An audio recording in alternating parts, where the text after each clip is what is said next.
Alright, well, we'll get started. Probably people are going to come in late and know it's the first session of the day. For those of you who don't know, my name is Oscar Ravello, and I graduated in 2008 from Villanova, and I studied economics. And so a lot of what I'm going to do today is actually related to my day job. I work in Washington, D.C. for a nonprofit called the Center for International and Private Enterprise. And we deal with a lot of the issues that we're going to talk about today. Everyone has an index card that I put on your seat, and I'd like for everyone to finish the sentence that's on the board back here, and just notice that you only get one word. If you don't have a pen, let me know. I have one extra pen over here, we can just share. Hi. Hi, how are you? Good, how are you? Good. You just take an index card and finish the sentence on the board. I guess for the people, it's being recorded. Go ahead, finish the sentence.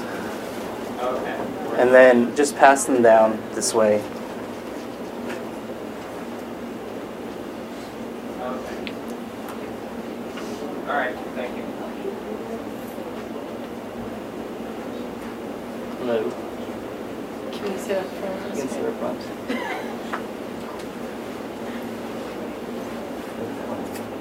Did you finish the sentence on the board? Oh, With one word. With the card. okay.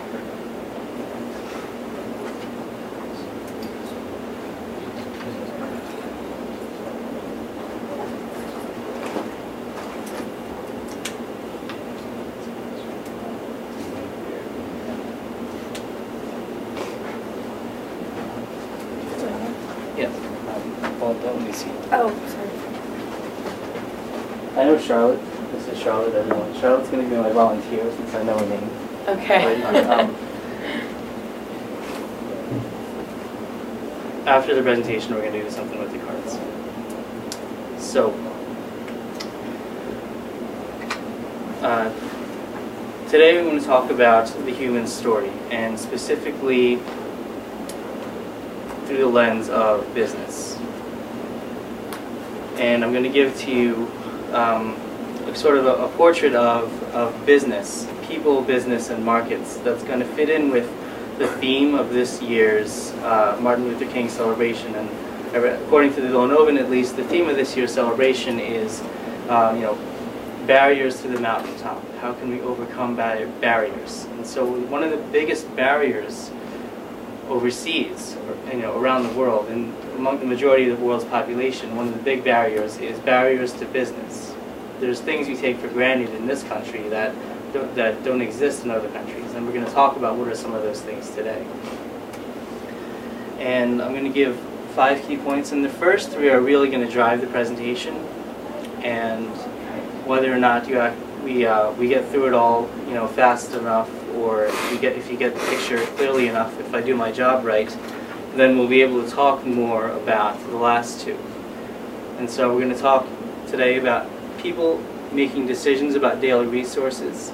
We're going to talk about people organizing businesses to produce and exchange resources, how markets increase business opportunities, how corporations aren't as powerful as you think, and why the poor are more powerful than you think. And hopefully we'll get through about 20-30 minutes of that, and then we'll be able to talk a little bit more about it if you'd like. So, people make decisions every day. I'm talking about the most basic daily decisions about how to secure the resources needed to survive and support a household. Some of these resources you can produce on your own in-house. Some of these resources households will have to get from elsewhere. And in that respect, those sources can change each day, they can change each season, they can change each year. Even in this country, your sources can change each day, even though you don't even think about it. And that's part of what we want to talk about today. And as households go about producing and exchanging resources, the decisions that they make affect those directly around them, and in many cases, they affect households far away from them. And I also want to talk specifically today about people at the base of the economic pyramid. That's people living in households making $3,000 a year or less.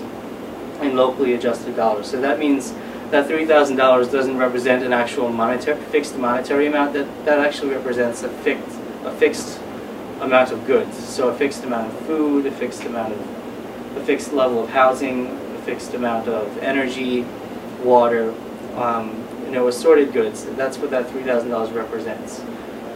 And we're going to talk about them not only because this is a majority of the world's people. There's about 6.5 billion people in the world today.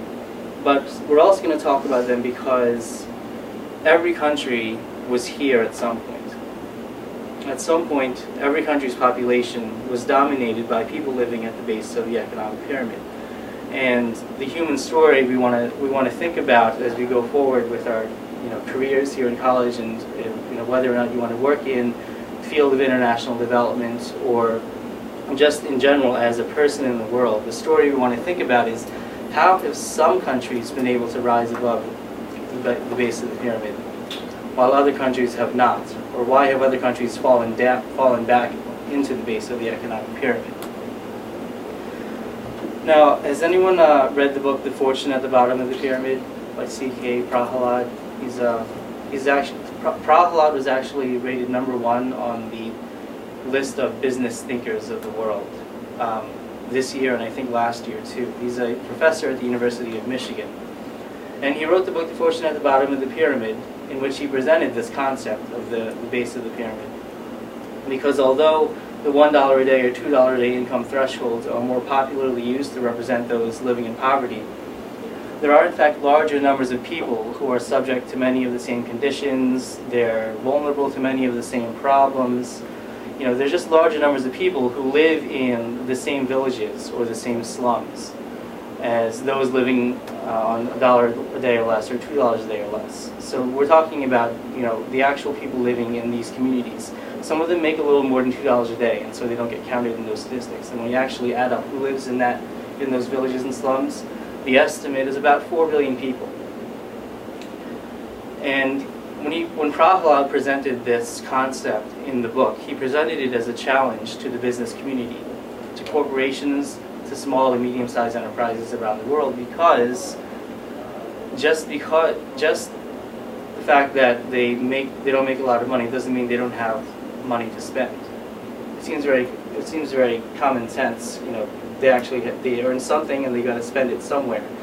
And so when you add it up, because this is 4 billion people, you actually get a lot of money. And so when you add up how much money these 4 billion people spend, it comes to about $5 trillion. And it's a very loose estimate, but again, if you're off by 100 million or so, it's still going to be around $5 trillion.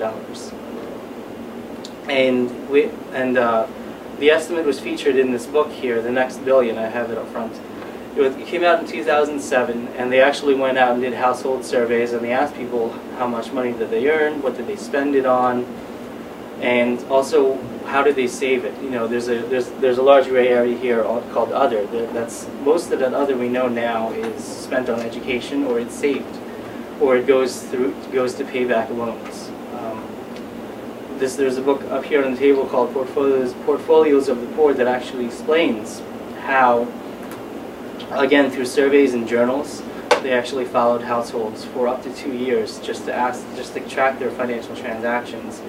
And they found out that many poor households actually deal with more money on a yearly basis than they actually earn, because they're shifting money around from loans to savings and back again. And so when it comes down to it, life at the base of the pyramid is actually very complicated, very intricate, and very challenging. And the question we want to look at today is, where do these households get all this? Where do they get this income? Where do they get these resources? Their food, their housing, their energy, health, transportation. Where are they spending this money? How are they getting it, and where are they spending it? And we're talking about, as you can see, I have some regional numbers here. We're talking about massive segments of the population, and in the case of Africa, we're talking about most of the household spending across the continent. And so, where are they getting these resources? Where are they getting the income, and where are they spending it? They're spending it mostly through business. When you walk through any developing country, when you walk through villages, when you walk through slums, you'll find bustling marketplaces. You'll find people running around trying to run a business. Sometimes they're farmers, sometimes they're wholesale merchants, so they take what farmers produce and bring it to the market.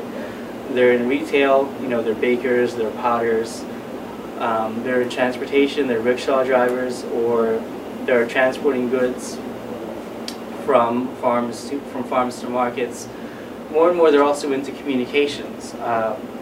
Gramophone phone was a company started in the early 90s, before the cell phones actually got big. And what Gramophone phone decided to do was they would provide a cell phone to a woman in a village, who would then become the phone lady for that village. People paid the woman a small fee to use her phone. And this business model basically took off all across Bangladesh, and this past summer, Gramophone phone actually went public. They actually became listed on the stock market so that they can continue providing services through these same village ladies. They're not just doing phones now, they're doing lots of things. And so the company went public in order to help the village ladies get capital to invest in their businesses. Now, entrepreneurs are increasingly hailed, businesses and entrepreneurs are increasingly looked at as the end, or the best engine for economic growth. And as far as I know, it's true. They drive economic growth. But even though there's entrepreneurs everywhere, there's millions of them everywhere, all around the world, many of them are still poor. And the question is why? They're still poor because they operate primarily in the informal sector. The ILO, that's the International Labor Organization, estimates that 70% of those living at the base of the pyramid operate in the informal sector. These are predominantly self-employed. They're running these small businesses on their own. They may have one, maybe two employees besides themselves, but they're very tiny. In India, they just estimated that 93% of India's workforce is in the informal sector. And so, just a little bit about what the informal sector is. We're not talking about illegal enterprises. We're not dealing in outlawed goods. We're not talking about people protecting their inventory or property with guns or violent means. We're not talking about the formal sector, where there's lawful goods and services, but you also have protected property rights. You have a police force that works for you. You have rights to sue somebody if you feel you've been swindled in a deal. You have permits and licenses that represent quality and safety standards that you have agreed to meet. And you have bank accounts. The informal sector is in between. It's sometimes called the gray economy. So we're talking about people dealing with lawful goods and services. We're talking about food, we're talking about pots and pans and chairs and shoes and clothes, regular everyday goods, but they don't have property rights, they don't have permits or licenses, and if they have a bank account, it's probably with a microfinance institution, which only deals with very small sums of money. And the reason for this is outside the developed world, it takes about 6 procedures in 75 days to register your property, and each of those procedures comes with a fee, and it also probably comes with a bribe. Business registration, getting a permit or license, takes 36 days, 8 different procedures, and the fees add up to about 40% of your annual income. So if you think about it, if you're running a business at the base of the pyramid, are you really going to spend 40% of your revenue on just getting registered? Probably not. So we're talking about the informal sector, and because they're informal, there's some special problems that they have, problems that we kind of don't think about in this country. We're talking about small businesses with small business networks. So on the positive side, they're owned by the poor and they serve the poor, but on the negative side, it's difficult for income goods or services to flow to places that need them, because suppliers, customers, and investors are generally limited to dispersed social networks. So because they don't have property rights, for example, these businesses don't have an address. These homeowners, they live in houses. They live in their own houses that many of them have built themselves, they don't have an address. And it's not just a number. It's not just a street sign. It's also the fact that your house number, your street number, and your street are recorded somewhere else in a centralized property registry. And what that does is it allows a bank to come in and say, okay, you want a larger loan to grow your business. You want crop insurance for your crops in case something goes wrong or in case prices aren't as high as you thought they would be. If you want many of the things that businesses in the U.S. take for granted, you have to have something like an address to fill out a form and to give the bank the confidence to know that there's an actual property on your end that can be used as collateral. You also want an address because you want people who aren't your friends and family to be able to find you and do business with you. I mean, if you think about it, if you live in this country, are you friends with everyone who everyone who made your scrambled eggs this morning, or everyone who, got you a Diet Coke last night? You don't even know who these people are, and yet you're able to do business with them. You're able to get something into your hands from strangers. And how is that possible?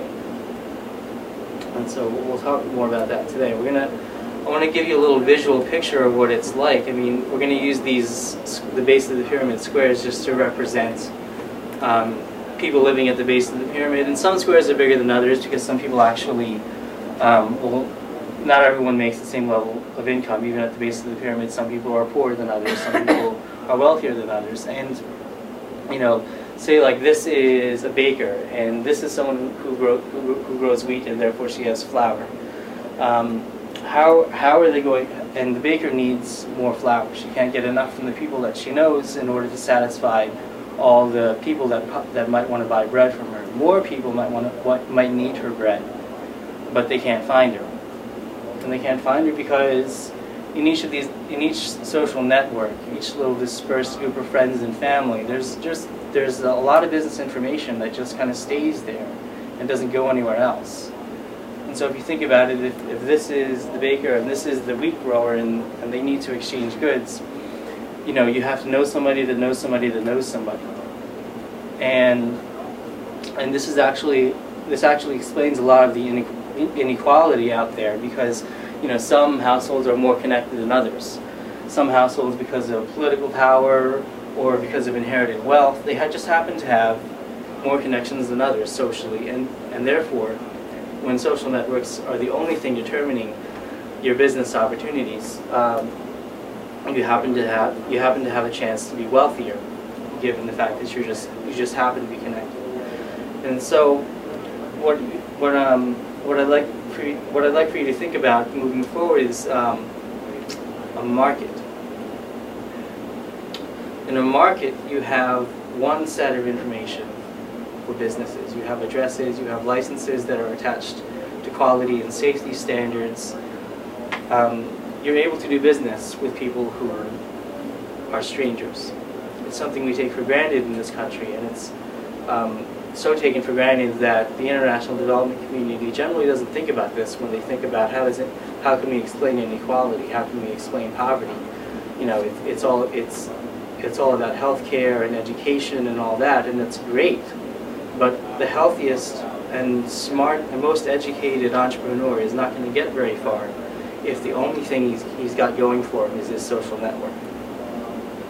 You've got to be able to, as a business, find business partners, find customers outside of your social network in order to actually grow and create the jobs and create the wealth that actually lifts your community out of the bottom of the pyramid. And so that's actually what a market does. I mean, it's things we take for granted, again. I keep saying it, but it's a context for interactions between buyers and sellers from different social networks, properties with addresses, business licenses with quality and safety standards, price information. Haggling is often romanticized by people traveling overseas from this country. You haggle with someone in the market for a tourist, like a little piece of memorabilia or a souvenir or something. You haggle with the person, and it's fun, and it works for a while. I mean, haggling worked for centuries amongst businesses. I mean, if you think about like the Silk Road, for example, there were businesses there's business networks arranged all across Central Asia, basically through friends and family and through haggling. And that worked for a very long time. But it doesn't work when you have a world of 6 billion people. There's just not enough time, there's not enough efficiency in that system to satisfy the needs of 6 billion people. And so you need market institutions, ways to transmit information across different social networks. And so what you get are small businesses still, but with larger business networks.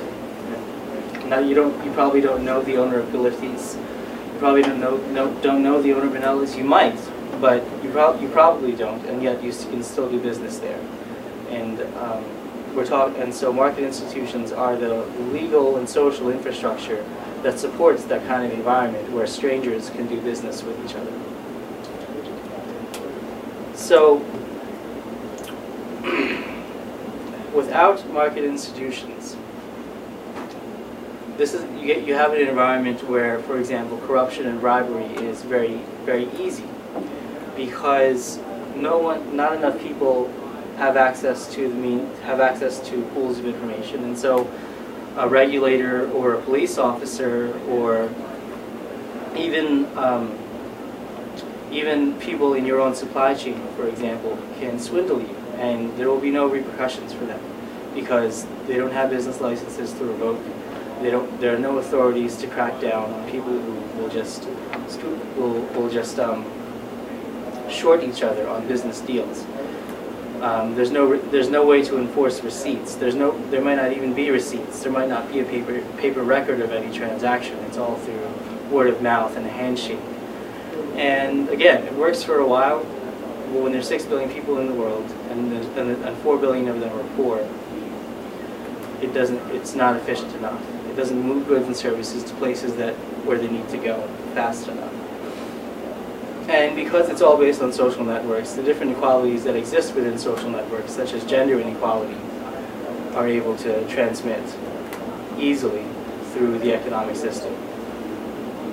And again, if you have the market institutions, if you have means to do business with strangers, you can create business networks that reflect higher levels of innovation and specialization, even among the smallest businesses. Market institutions are a way of creating trust within the system. And we can talk more about how to get those afterward. So corporations aren't that powerful. Again, 70% of the people at the base of the pyramid operate informally. And so corporations sparsely employ them. They don't really dominate their lives as you might think, because they're just very far from the informal sector.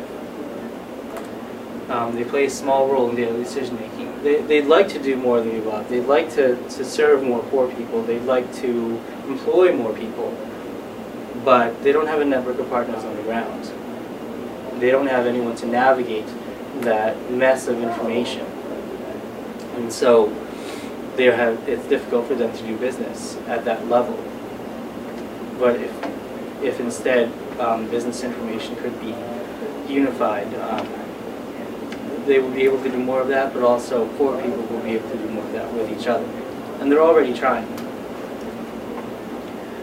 The cellular phenomenon. I mentioned graphene phone because through structures like graphene phone, which exist in other countries, they're not as large, but they exist in other countries. One person will get a phone, or the community will buy a phone, and they'll be able to pay someone a fee to use that phone.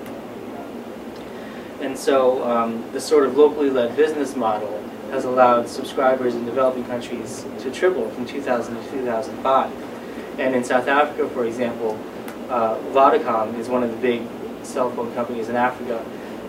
More than half of Vodacom's mobile cell phone usage came from, not from its 8 million subscribers, but from about 4,000 entrepreneur-owned phone shops. Half of the cell phone traffic in South Africa comes through phone entrepreneurs. So it's one example of business using those social networks to do business. And again, they could do more business. These entrepreneurs could have more business. if they could have business networks beyond their social networks. And I also wanted to show how poor people are powerful today, because entrepreneurship is universally accessible. Anyone who sees a need, sees an opportunity, and takes action with it, and maybe has a little bit of capital, can start a business. So, for example, I have on this book, on this table, the book *The Beautiful Tree*, which came out this year. And *The Beautiful Tree* is about how poor people all around the world, in slums and in rural villages, have started up private schools, affordable private schools, among themselves. He did the study in Niger, in Ghana, in China, in Kenya, and in India. And he found in slums just a huge movement of affordable private schools for the poor. Because poor people saw an opportunity. They saw that other people in their community valued education and would pay for it for their children. And they didn't like the public schools because they were either too far away, because the public schools aren't in the slums in the villages, or the public schools are just too big. I mean, if your child is 1 in 100 in a classroom, you're not going to get much attention. They're not going to get the kind of quality education that you want as a parent. And there's a really powerful story in the book where the author just is talking with parents about why they're paying for something they can get for free. And the parent just flat out says that, well, for example, I know if I go to the market and I want vegetables and someone's giving them away for free, there's going to be some crappy vegetables. If I want good stuff, I want to pay for it. I might not be able to pay a lot, but I want to pay for it. And it also means that whoever is providing that education is accountable to me, and to the other parents that are sending their children there. Rather than being accountable to some bureaucrat who lives hundreds of miles away in the capital city, the teacher in the affordable private school is accountable to the principal, to the owner of the school, who is accountable to me.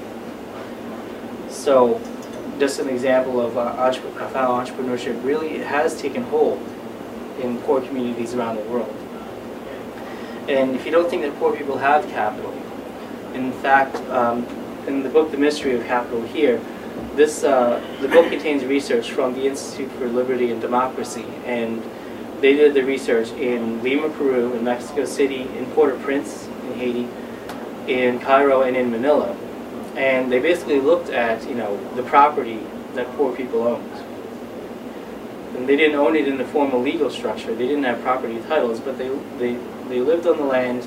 They operated the farms. They built shanty homes in slums, and they tried to estimate how much it was worth, just by asking people how much would you pay for your neighbor's home, or how much would you pay for the next farm over. And so they came up with this number of $10 trillion in dead capital. This is capital that we take for granted in this country. One of the biggest sources of startup capital for businesses in the U.S. is home equity. You take out a mortgage on your home and you start a business. You can't get a mortgage if you don't have an address, if you don't have some kind of verifiable piece of paper that you can take to a bank and say, here's what I'll give you for collateral, and I would like to loan. And there's also credit ratings and credit histories that can all come later, but it starts with being able to identify and verify the property that you're owning. And so I brought with me a bunch of the books from which I drew a lot of this information and a lot of the ideas. I talked about Portfolios of the Poor and The Beautiful Tree.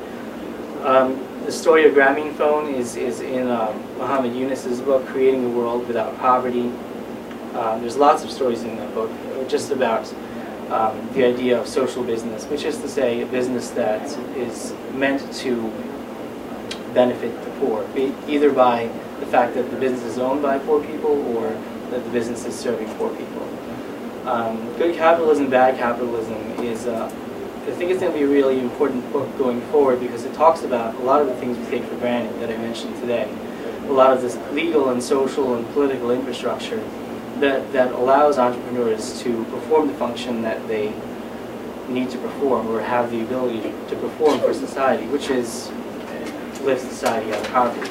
And In the River They Swim is a book of essays, a collection of essays written by people working in international development, people from developing countries. The president of Kenya has the first essay in this book, and it's basically talking about coming to the realization that in order for poverty to be made history, we have to keep entrepreneurs and the private sector at the center of that story. Because, as much as we talk about healthcare and education and other social needs, the engine that allows all those needs to be met is the private sector. It's entrepreneurs coming together and organizing resources and providing what they can provide without outside help. And we have to do that first, because outside help is scarce. Intervention is scarce. Public resources are scarce. We want to figure out where those resources are most needed and where they can make the biggest difference. And we can't do that unless there's a private sector that can identify weaknesses, that can identify things that poor people can't provide themselves. And it turns out they can actually provide a lot. And so that's my presentation today. So we can talk a little bit more about that. If you have any questions, or if you want to look at the books, let me know. And the cards. I took these today because I wanted to figure out if, based on these words from you guys, how many of these words that I actually use in the presentation in my attempt to present business. So we're going to see how many I use today. Exciting. Well, I didn't use exciting. I used corporations. Necessary. Did I use necessary? Maybe not like explicitly, but Not explicitly. Yeah. Delicious. Delicious. Cutthroat. Didn't use cutthroat. Everywhere. I think I used everywhere. Necessary again. Complicated. I use complicated. I'll put necessary in this file. So necessary, complicated, and everywhere. So, any questions? Charlotte? I don't quite understand the number. What, like with the bottom of the pyramid, I didn't quite get the 4 billion thing. And then when you started talking about people living on $1 a day, but it's people who aren't included in that, can you kind of like talk about that again? Yeah, $2 a day or $1 a day is the most popular way to state who lives in poverty. 800 million people live on $1 a day or less, or I think it's 2 billion people live on $2 a day or less. But when you look at where those people live, in the villages and in the slums, you find you're only catching about half of the people that live in those same communities. And so the base of the pyramid was introduced in 2001 and made popular in 2002 as a way of capturing who actually lives in those same communities, because they're all vulnerable to the same problems. They're all subject to chronic hunger and waterborne disease, because the street is also the sewer. They're all living in these same conditions, but they may be making more than $2 a day. Okay. Yeah. Any other questions?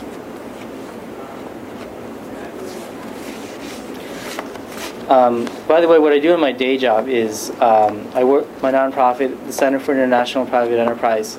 We work with small businesses in other countries, and we help them organize, and we help them facilitate discussions with their local government and their national governments to kind of get some of these legal infrastructures in place that will allow them to do business to do business and perform their function of eliminating poverty. So there's civil society organizations and think tanks and other groups that we work with. The groups in this country that are equivalent to them are chambers of commerce. Chambers of commerce or trade associations, kind of broad-based groups of business people that they're constantly on the phone, they're constantly in dialogue with their government here, and so we try to spark that dialogue overseas, because we don't want to come in and just say, this is what you need to do. We don't want to say that to the government. We want the government to hear it from their own people. And it's very clear once business people start talking with each other that they all share the same problems. And they may not come in the same priority in every country, but they all have similar problems, and we want them to take that message to their governments. And more we're also helping them to take that message to large international development foundations, organizations like the Gates Foundation, or Hewlett-Packard has a big one for women now. Different groups that are providing money for businesses, for private sector development overseas, but the groups don't know what to do with it. So we want the actual business community in each country to have a say in what that money can be spent on. So, any more questions? Well, thanks for coming, everyone. Thanks, Austin. I'm not going to keep you the whole 50 minutes.